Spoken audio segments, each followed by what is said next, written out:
Hello everyone, welcome back to my channel. My name is Samriddhi and you are watching Embark English classes. So we are in a series where we are completing all the tenses in detail before you write your exams, especially the students who are in 9th and 10th standard and are attempting their midterm exams. I know tenses take a heavy toll on you. So this is my channel and here am I to assist you. And this channel is really helpful for the ones who are preparing for judicial services. I try to explain tenses and all other concepts in the simplest manner possible. घर बैठे English सीखें. Alright, so this is the first video of the 12th video series where I have covered all type of tenses. There are 12 types and if you want to get an overview then you should really watch my video Champion Tenses in 30 minutes. It's a really good video. You will get an overview and will help you understand tenses in just 30 minutes. I have covered all 12.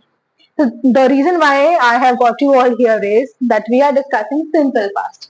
ठीक है, हम लोगों ने present के सारे forms खत्म कर लिए. प्रेजेंट टेंस होता है वर्तमान का, जो काम होता है, हो रहा है, हो गया है या होता आ रहा है. ठीक है, ये 4 रीजंस है जिनकी वजह से हम प्रेजेंट टेंस यूज करते हैं. मोटा मोटा बोलूं तो हिंदी में जब आप ट्रांसलेट करें तो आपके लास्ट में है लगे. ठीक है, मेरे पापा खाना खा रहे हैं, वो काम अभी हो रहा है, it's in present tense, right. पर मेरे पापा खाना खा चुके, वो हो गया.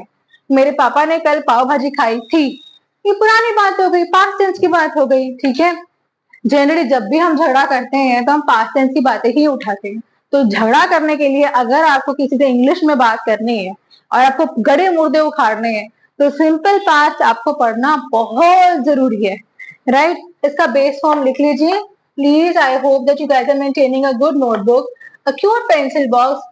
So there are students of mine who really flex having 50 pens. So if you're a boy and if you want to flex having 50 pens in your pencil box, most welcome. जो भी करो, जैसे भी करो, क्लास में पूरा मन लगा के पढ़ो.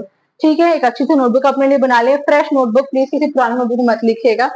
जब भी आपको सीखने बैठे पूरी डेडिकेशन से सीखे, चाहे आप किसी भी उम्र में हो. जो टिप्स और ट्रिक्स मैं बच्चों को बताती हूँ वही मेरे 50 ईयर्स के स्टूडेंट्स के लिए भी वैलिड है. ठीक है जी, आपने मन लगा के ध्यान से पढ़ना है. बेस फॉर्म है, जैसे मेरे मैथ के सर बार बार कहा करते थे, समृद्धि फॉर्मूला पे और अपने फाइनल आंसर पे डब्बा बना ले. जब भी हमारी मैथ की इक्वेशन होती थी वो कहते थे समृद्धि तेरा अगर LHS is equal to RHS आ जाए वही डब्बा बना दे. तो आप भी ऐसे ही बेस फॉर्म पे बॉक्स बना दीजिए and if possible use different colours. If you are writing heading, use black pen. If you are writing base formulas, then you write with red pen. If you are writing examples, blue pen. Underlining you can do with the help of pencils. ठीक है, ये colour combination बहुत help करता है, specially जब आप last moment पे revision करते हैं. जो रेड में होता है आपको पता होता है कि वो इम्पोर्टेंट है. जब हम रिविजन कर रहे हैं पूरा तो नहीं देख सकते, है ना. एटलीस्ट जो इम्पोर्टेंट चीजें हैं जो रेड होंगी वो आपके दिमाग में चले जाएंगे. ठीक है, it's psychologically also very impactful. ठीक है, ऑलराइट. सेंटेंसेस देखिए. I ate pasta yesterday. मैंने कल पास्ता खाया था. ate का मतलब क्या हो गया, खाया था. वो काम हुआ था. I slept at 10 o'clock last night. मैं पिछली रात को 10 बजे सो गई थी. My mother gave me ₹1,000 to spend. मेरी माँ ने मुझे 1,000 रुपए दिए खर्च करने के लिए. मेरी माँ ने मुझे 1,000 रुपए दिए थे खर्च करने के लिए. My father kept the books on table. मेरे पिताजी ने किताबों को मेज पर रखा था. मेरे पिताजी ने किताबों को मेज पर रखा था. मेरे पिताजी ने किताबों को मेज पर रखा था. ये काम हुआ था. दोबारा सुनिए. I ate pasta yesterday. मैंने कल पास्ता खाया था. I slept at 10 o'clock last night. मैं पिछली रात को 10 बजे सोई थी. My mother gave me 1,000 rupees to spend. मेरी माता जी ने मुझे 1,000 रुपए दिए थे खर्च करने के लिए. My father kept the books on table. मेरे पिताजी ने किताबों को मेज पर रखा था. ठीक है जी, क्विकली आप इन सभी को लिख लीजिए. So what do we use? We use subject. S stands for subject. Subject plus second form of verb plus object. ये काम पास में हुआ था. तुमने 10 तारीख को मुझे ये कहा था. तुमने मुझसे मिलने का वादा किया था. तुम लोगों ने ये प्रॉमिस किया था कि कल से रोज 1 घंटा पढ़ाई करोगे, पर नहीं कर रहे हो। Come on, quickly write all these examples. I hope you have written. I'm not erasing the base form, don't worry. लिख लीजिए बेस फॉर्म प्लीज, जितना लिखेंगे उतना आपके दिमाग में जाएगा, ठीक है जी। अब ये देखिए, देखिए फॉर एग्जाम्पल मैं आपको चेंजेस बताती हूँ। हमें कॉलम बनाते हैं, ये हमारा सिंपल प्रेजेंट और ये हमारा सिंपल पास्ट है, ठीक है जी। आई ईट नीम लीव्स, मैं नीम की पत्तियां खाती हूँ, ये काम होता है। आई एट नीम लीव्स मतलब मैं नीम की पत्तियां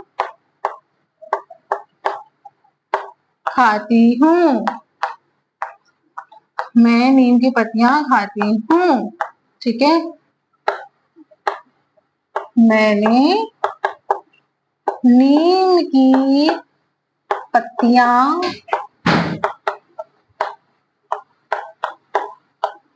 खाई थी।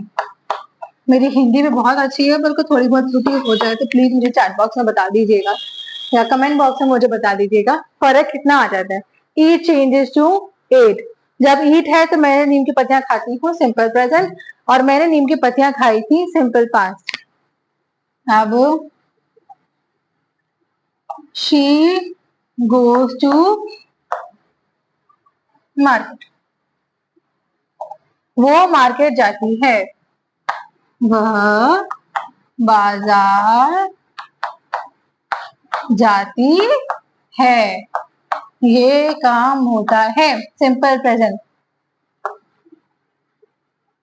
She went to market with Rani, इसको हिंदी में हम सिंपल पास्ट में क्या कहेंगे, वह रानी के साथ बाजार गई थी, ठीक है। वह रानी के साथ बाजार गई थी। दोबारा रीड करेंगे, आई ईट नीम लीव्स, मैं नीम की पत्तियां खाती हूँ, ये काम होता है। आई एट नीम लीव्स, मैं नीम की पत्तियां खाई थी, मैंने नीम की पत्तियां खाई थी। कोई ए नहीं करेगा, it's very good for health, specially empty stomach. She goes to market, वह बाजार जाती है। She went to market with Rani, वह रानी के साथ बाजार गई थी, ठीक है। गोज मतलब जाती है, वेंट मतलब गई थी। यही है डिफरेंस सिंपल प्रेजेंट और सिंपल पास्ट में, ठीक है। चलिए कुछ और सेंटेंसेस करते हैं।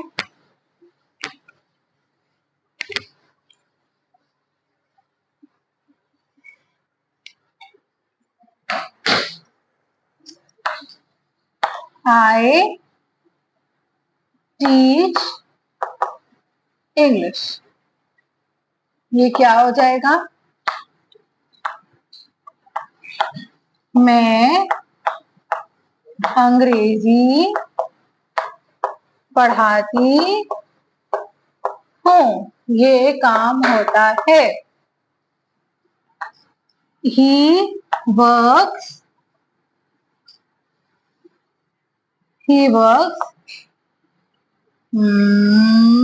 neatly,